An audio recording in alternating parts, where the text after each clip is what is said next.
Salam analisa, salam kehidupan, salam sehat. Sahabat-sahabat AK tolong disimak sampai habis biar tidak gagal paham.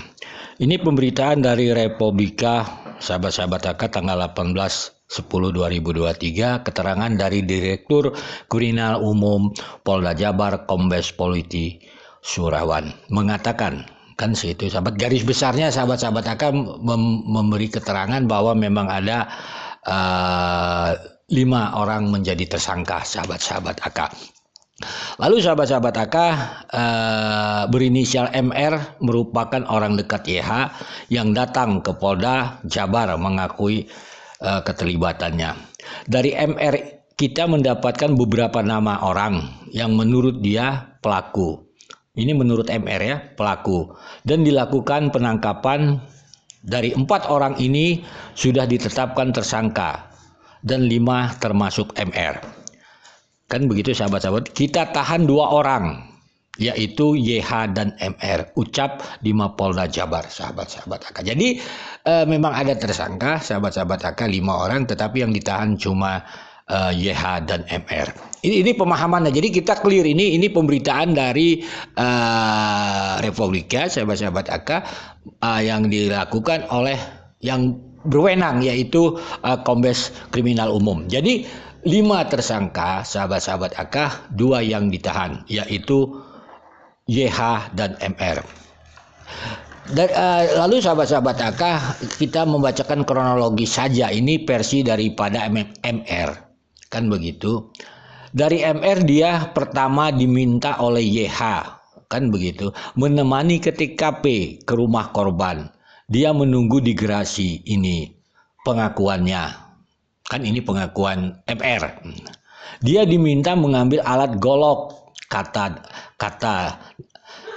katanya, kan gitu. Namun setelah mengambil alat golok, Surawan mengatakan MR mengakui tidak mengetahui eksekusi yang dilakukan pelaku terhadap korban. Setelah mendengar teriakan dari Amelia, MR masuk ke rumah dan melihat pelaku lain membenturkan kepala Amelia ke dinding. Namun Surawan tidak mengatakan inisial pelaku yang membenturkan ke dinding.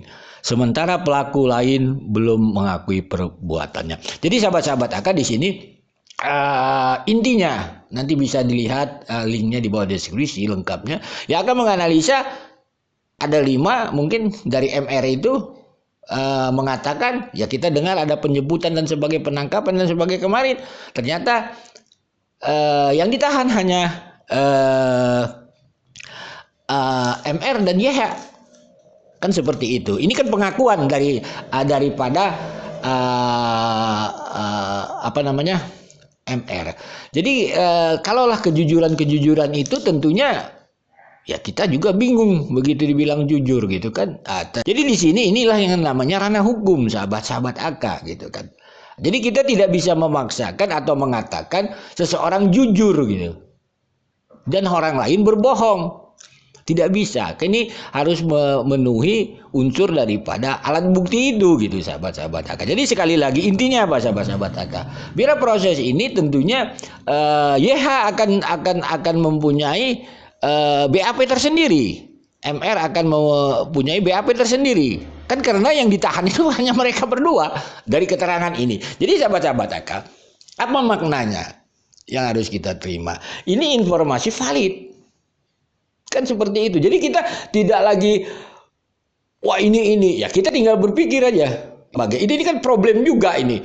Dia menahan seseorang itu kan tidak semudah itu kan, sahabat-sahabat. Jadi pemahamannya, mari kita sabar menunggu proses-proses ini.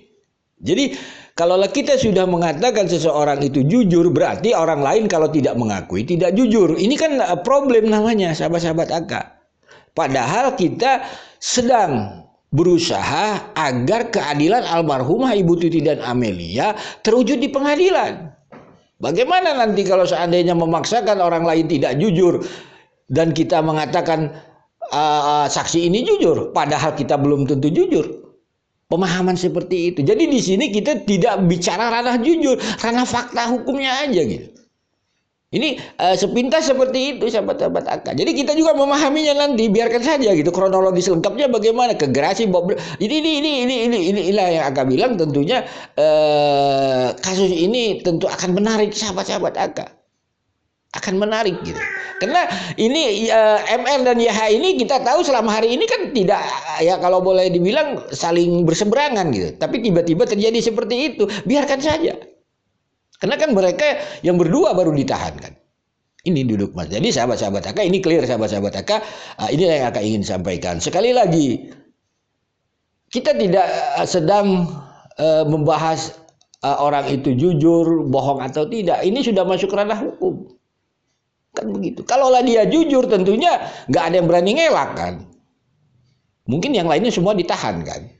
Ini pemahaman-pemahaman itu clear kan. Jadi proses ini akan terjadi nanti ke depan antara YH kan gitu dan MR. Tentunya mereka sama-sama punya PH. Ini jangan nanti dikatakan ya mudah-mudahan semuanya kembali jujur mengakui. Tetapi kalau memang YH tidak melakukan gitu, apakah kita harus mengatakan YH bohong?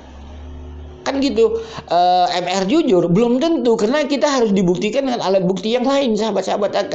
Jadi di sini bukan cerita seseorang itu jujur atau tidak dalam ranah saat ini. Sabar semuanya. Begitu sahabat-sahabat AK. Salam sehat, salam kehidupan. Mohon maaf bila ada kata-kata yang salah.